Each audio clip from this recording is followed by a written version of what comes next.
Good morning, children. Today I'm going to start a new lesson from your book Supplementary Reader, that is Footprints Without Feet, and the name of the lesson is The Necklace. It's a beautiful story of Matilda, a lady who is very much fond of going to parties, good dresses, a good home.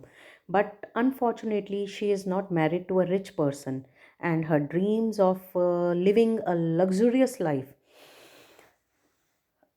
goes or tossed upside down. So let's see what happens in the story. And this story is written by Guy de Maupassant. So let's start our story. Matilda is invited to a grand party. She has a beautiful dress but no jewelry. She borrows a necklace from her friend and loses it. What happens then? Now let's read the story. What happens? She was one of those pretty young ladies born as if through an error of destiny. She was very beautiful lady. The name is Matilda, young, pretty, very beautiful girl. But unfortunately, or by the error of destiny, not into she was born into the family of clerks. Her family father was a clerk. She had no dowry to give, no hopes, no means of becoming known, loved, married by a man either rich or distinguished. And she allowed herself to marry a petty clerk in the office of Board of Education. Now, as she had no dowry and she left the hope of getting married to a man who was very rich and distinguished, or she allowed herself to get married to to a man who was a clerk in the office of Board of Education. Matilda was simple, but she was very unhappy. Though she was simple, but she was not happy. She suffered incessantly, continuously means it means continuously, feeling herself born for all the delicacies and luxuries. She assumed that by error of destiny she born into the family of clerks, but actual she is born for all the her life. Is all for the delicacies or comforts and luxuries of life. She suffered from poverty of her apartment, the shabby walls, and the worn chair. Her apartment, the place or the house where she was living, it was not good looking. The wallpaper and everything was torn. Chairs were worn off. The cloth of the chair was also worn off. All these things tortured and angered her. Seeing all these things, she was very much unhappy. All these things tortured her mentally. Sorry. When she seated herself for dinner opposite her husband, who uncovered the terrine with a delighted air, saying, "Oh, the good pot pie! I know nothing better than that." She would think of elegant dinners of shining silver. She thought of the exquisite food served in marvelous dishes. When she sat at the dining table to have dinner with her husband was when he opened the lid of the bowl, he was very happy to see the dinner. But at that particular moment, Matilda found herself lost in thinking about the beautiful or the grand dinner parties, which grand dinner, beautiful plates, crockery, everything she was thinking of. She had neither frocks nor jewels. She did not have any frocks or jewelry, nothing. She loved only those things. But her mind or her soul was already there in all those things. She loved to have jewelry and dresses. She had a rich friend, a schoolmate at the convent, who she did not like to visit. She suffered so much when she returned.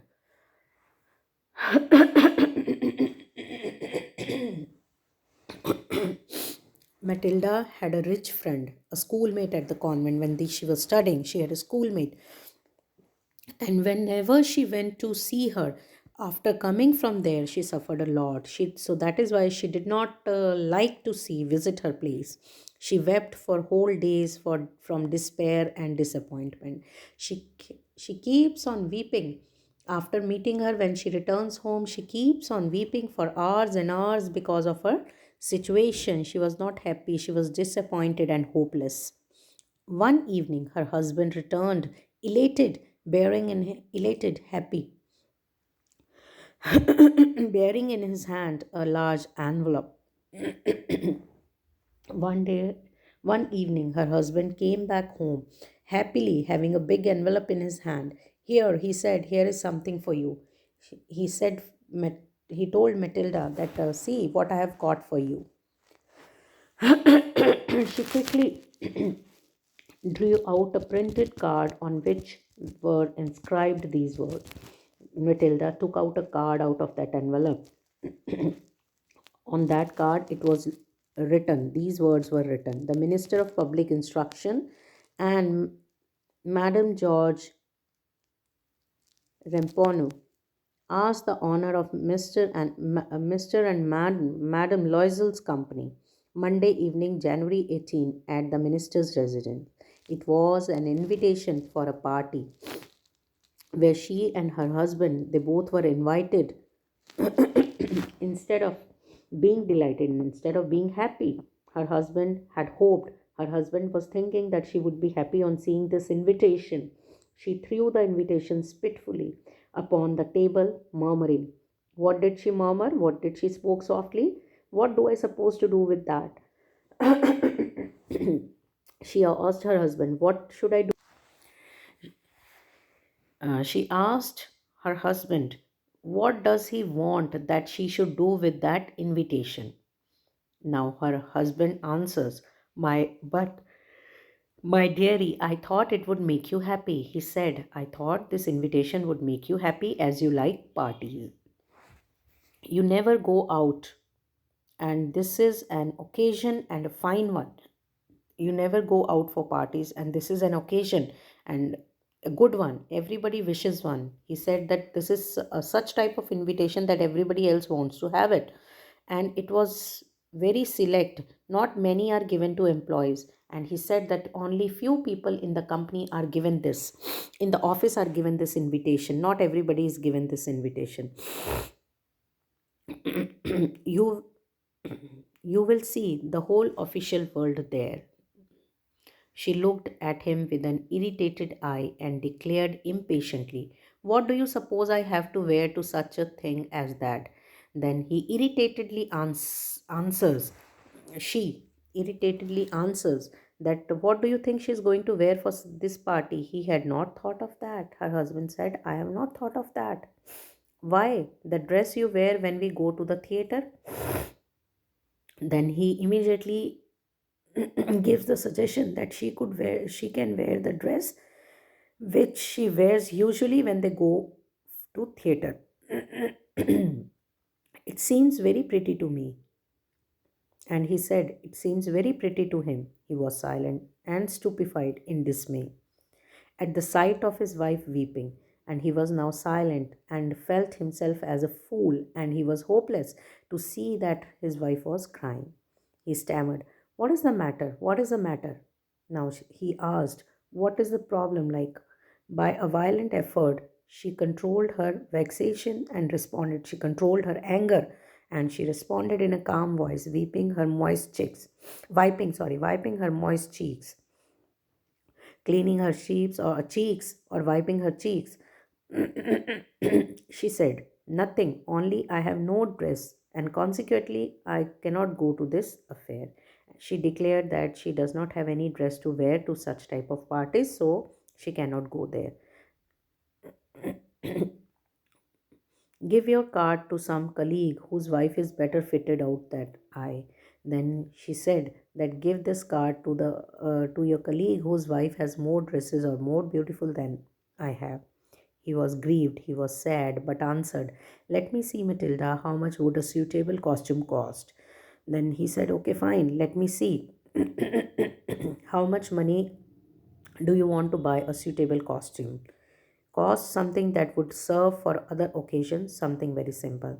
Then he said, okay, take such type of things that you can wear at not only for the parties, at other occasions also, and something very simple.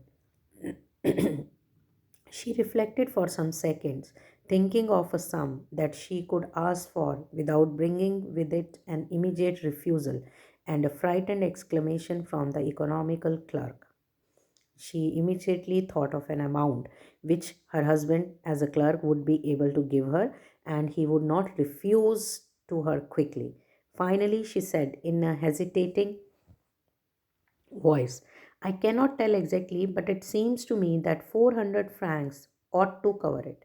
She said that I do not know exactly, but according to me, 400 francs would serve the purpose.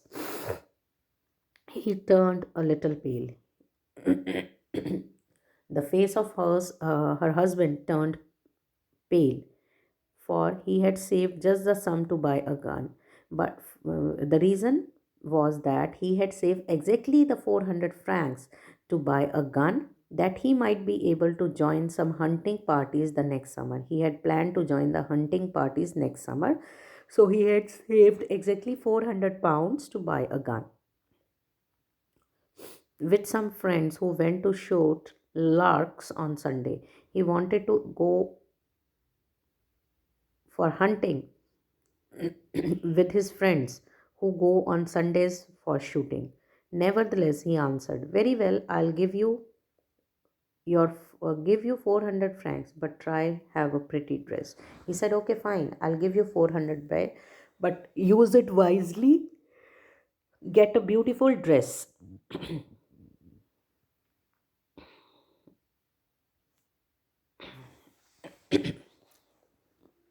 The day of the ball approached. The day for the party approached, and Ma'am Loisel seemed sad. Now, again, Matilda, her husband was Mr. Loisel, and she was Mrs. Madame Loisel. She seemed to be sad and disturbed and nervous.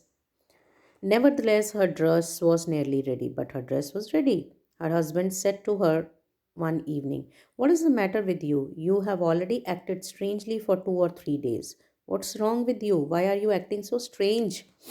And she responded, I am vexed not to have a jewel. I am worried as I do not have any jewelry, nothing to adorn with myself, nothing to wear. What shall I have? Such a pretty, poverty stricken look. What I shall have? She said that though she would have a beautiful dress, but her look will be like a poor person. I would prefer not to go to the party. He replied, you can wear some natural flowers. In this season, they look very chic. He suggested to Matilda to wear natural flowers. She was not convinced. She was not ready to wear that. No, she replied, there is nothing more humiliating than to have a shabby air in the midst of rich women. Then she said that there won't be nothing more insulting than going in such a party like that. Then her husband cried out, how stupid we are. Go and find your friend, Ma'am Forrester, and ask her to lend you her jewels. Go, you can ask your friend, Ma'am Forrester, and tell her to give you some jewelry. She uttered a cry of joy. She was happy now. It is true, she said. Okay, fine, I can go there. I had not thought of that. The next day, she took herself to her friend's house and related her story of distress. And she told her the whole story.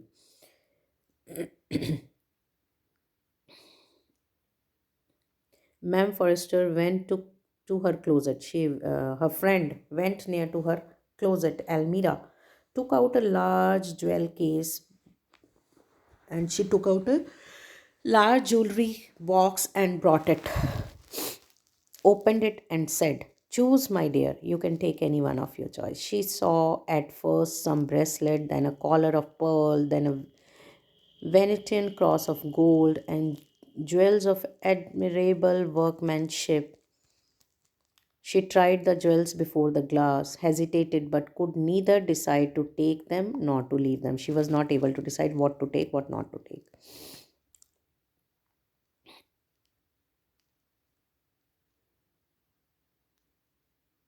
Then she asked, have you nothing more? Then she asked if she is having anything more.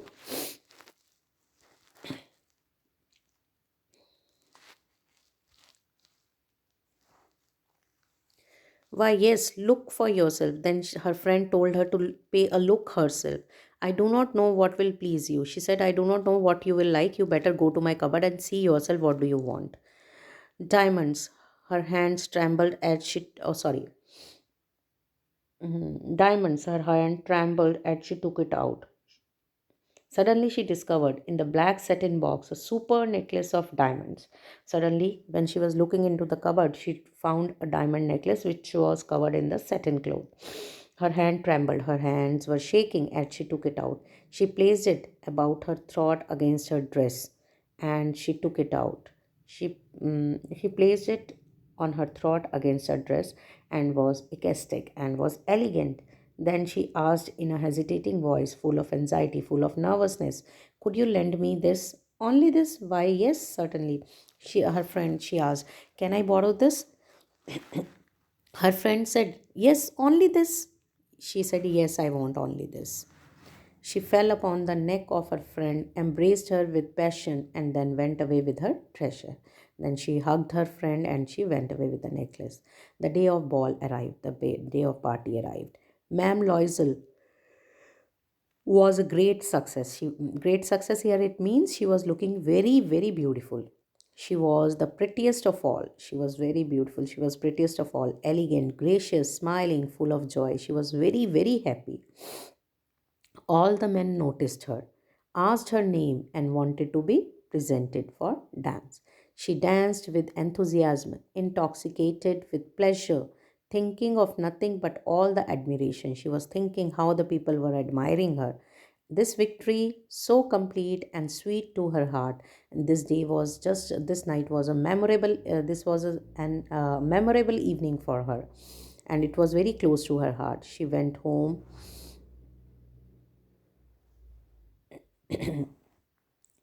towards 4 o'clock in the morning. After the party, she went home at 4 o'clock in the morning. Her husband had been half asleep in one of the little saloons since midnight. Her husband left the party early. He was sleeping in little saloon shop since midnight with three other gentlemen whose wives were enjoying themselves very much. With the other three colleagues of him, whose wives were also enjoying in the party. He threw around her shoulder the modest wraps they had carried. Now, Matilda's husband, when she came out of the party, her husband wrapped around her shoulder a shawl which they were carried with them. They had carried, whose poverty clashed with the elegance of the ball costume. The dress which she was wearing, the that was just clashed, or those thing the shawl was not matching with the dress what she was wearing. It was showing their poverty. She wished to hurry away in order not to be noticed by the other women who were wrapping themselves in rich fur. She was in a hurry to leave that place. She does not want that anyone should notice that she was a poor lady. Loisel detained her and said I am going to call a cab. He told her, wait, detained her. He told her that you wait here, I am going to call a cab.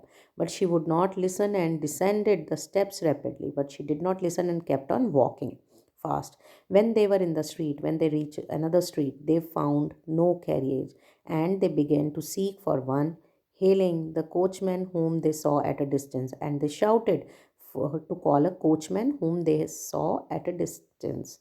They walked along toward the river, hopeless and shivering.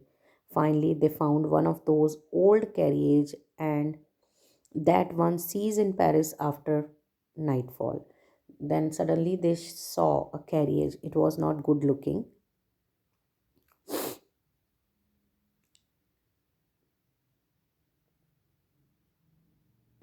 It took them as far as their door, and they went wearily up to their apartment, and they went to for their house. It was all over her. She was very happy, and on his part, he remembered that he would have to be at office by 10 o'clock, and she was very happy, lost in her memory land. But her husband, on the other hand, one thing was going on in his mind, that by tomorrow morning, by 10 o'clock, he has to reach her. He has to reach his office. She removed the wraps from her shoulder before the glass for a final view of herself in her glory. She wanted to look herself at fine once again. In the end, once again, she wanted to look herself in the glass in those beautiful clothes. Suddenly, she uttered a cry, and suddenly she shouted. Her necklace was not around her neck. Her necklace was not there. Loisel, already half undressed, asked, "What is the matter?" Then Mr. Loisel asked, "What's the matter?" She turned towards him excitedly. I have no longer my Forester's necklace." She said, "Ma'am, Forester's necklace I have lost." He arose in dismay. "What? How's that? It's not possible." He became immediately hopeless. He said, "It's not possible." And they looked in the folds of the dress, in the folds of the cloak, the long gown which they wear, that is known as cloak. They looked everywhere, in the pocket, everywhere. They could not find it. He asked, "You are sure you still had it when we left the minister's house?" Then he asked, inquired Matilda about it, that if she is sure that it was around her neck only when they left the party. "Yes, I felt it as we came out." She said, "Yes, I felt the necklace when we came out. But if you had lost it in the street, we should have heard it fall." He said, "If you have lost it in the street, they would have heard the sound of the falling necklace. It must be in the cab." She said, "It must be in the cab." "Yes, it is possible. Did you take the number?" "No." "And you? Did you notice what it was?" "No." They both asked each other whether they had taken the number or noticed what it was. They looked at each other, utterly cast down. They were feeling totally hopeless. Finally, Loisel dressed himself again. Finally, Mr. Loisel dressed himself. "I'm going," he said, "over the track where we went on foot." He said, "I'm going to see that place where we were walking, if I can find it." And he went.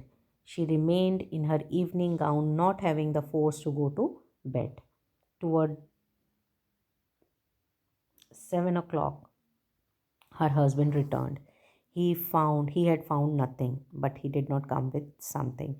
He went to the police and to the cab office and put an advertisement in the newspaper offering a reward. She waited all day in a state of bewilderment. Bewilderment means shock before this frightful disaster. Loisel returned in the evening, his face pale. He had discovered nothing, and there was nothing, no report from the police. In a shop of At the end of the week, they lost all the hope, and Loisel, older by 5 years, declared, "We must replace this jewel." Who was elder than old Matilda by 5 years, he said that we must get replace the necklace. In a shop of the Place Royal, they found a chaplet of diamonds. Chaplet means the neck piece of diamond, which seemed to them exactly like the one they had lost. It was valued at 40,000 francs, and the cost of this necklace was 40,000 francs. They could get it for 36,000. And finally, when they bargained, the shopkeeper was got ready to give it to them when they paid 36,000 francs. Loisel possessed 18,000 francs, which his father had left him. He had only 18,000 francs. He borrowed the rest he borrowed from his friends. He made ruinous promise, took money from usherers and the whole race of lenders. He took money, he borrowed money from everyone from where he could. Then he went to get the new necklace, depositing on the merchant's counter 36,000 francs. When Ma'am Loisel took back the jewel to Ma'am Forrester, the latter said to her in a frigid tone, "You should have returned them to me sooner." Ma'am Forrester said that she should have returned it to them to her faster. I might have needed them. हो सकता है मुझे she might have needed them. Ma'am Forrester did not open the jewel box as Ma'am Loisel feared she would. She did not open, but she was afraid that she is going to open. But just opposite to her imagination, Ma'am Forrester did not open the box. What would she think if she should perceive the substitution? She was thinking that what Ma'am Forrester would say when she would perceive, when she would notice the substitution. What would she say? Would she take her for a robber? Would she call her a robber? Ma'am Loisel now knew the horrible life of necessity. Now the actual thing begins. She did her part, however, completely, heroically. It was necessary to pay this frightful debt. Now they have to pay the money back which they had taken. She would pay it. Definitely, she decided to pay it. They sent away the maid. They had a maid servant at their house. Now they removed her also. They changed their lodging, the place where they were living. Now they changed that place also. They rented some room in an attic. They rented a room in an attic. She learned the odious work of a kitchen. Now she learned the tedious work of a kitchen. She washed the dishes.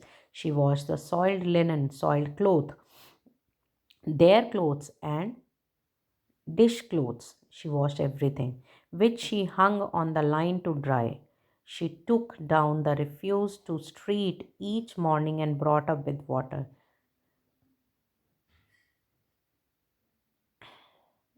stopping at each landing to catch her breath. It was very difficult for her to go down from her room to get the water, and she stopped at every place. She was like breathlessness while carrying the water. She stopped at every place to hold her, just to came back to make her breathing normal.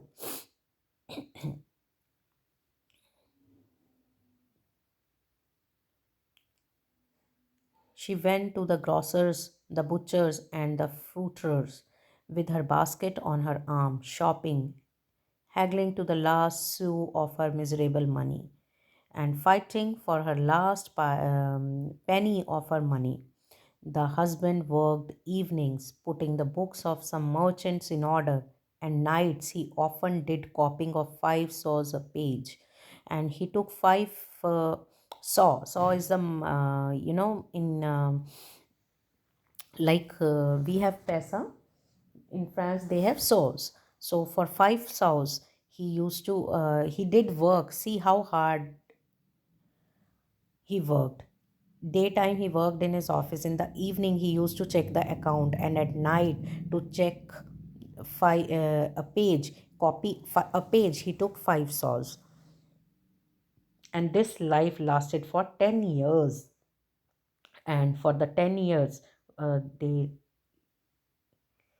lived this miserable life, and the end of 10 years they had restored all, and the end of 10 years it was all over. Ma'am Loisel seemed old now. She had become a strong, hard woman and crude woman of poor household. Crude means very the one who accepts. Yes, I know, it's like that only. She became like that. Her hair badly dressed, her skirts weary without ironing, her hands red. She spoke in a loud tone and washed the floors with large pails of water, large buckets of water. But sometimes, when her husband was at office, she would seat herself before the window and think of that evening party of former times, of that ball where she was so beautiful and so flattered. How would it have been if she had not lost the necklace? How her life would have been if she had not lost the necklace?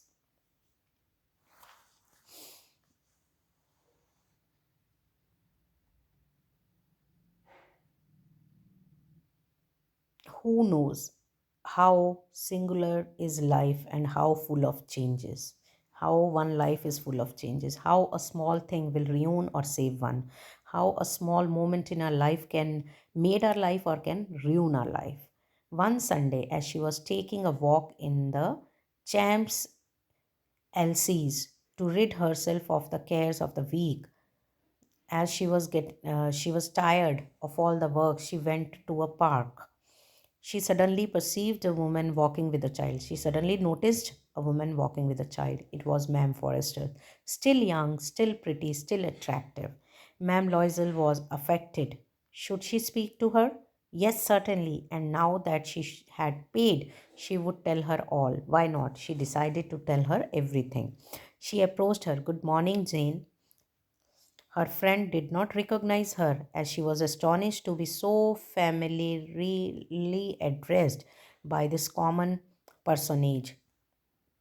Common personage means the person of common life, like a person who is not very rich. She was very strange that somebody has called her by her name of the such a, how a person of such you know you can say status can call her by her name.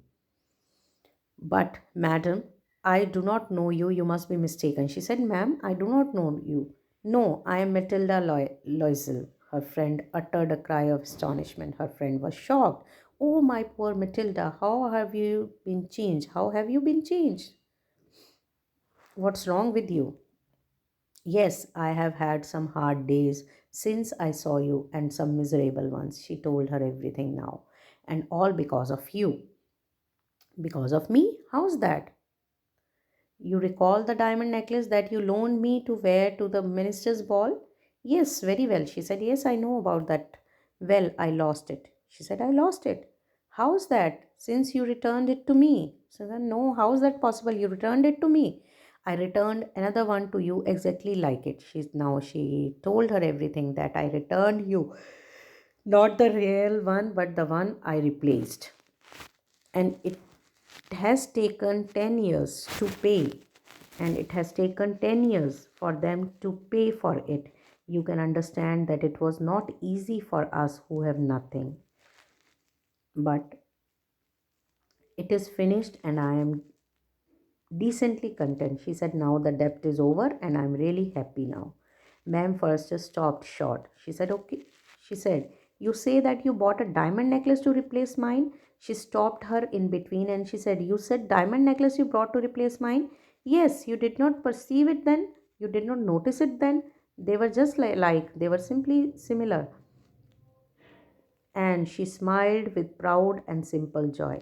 Ma'am Forrester was touched and took both her hands, and she replied, oh, my poor Matilda, mine were false. She said her necklace was not of actual diamonds, that was false, and they were not worth over 500 francs. See, children, now you can make out what the story is and how one wrong step or a moment in our life can ruin everything. Thank you, children. Read the story, please, carefully.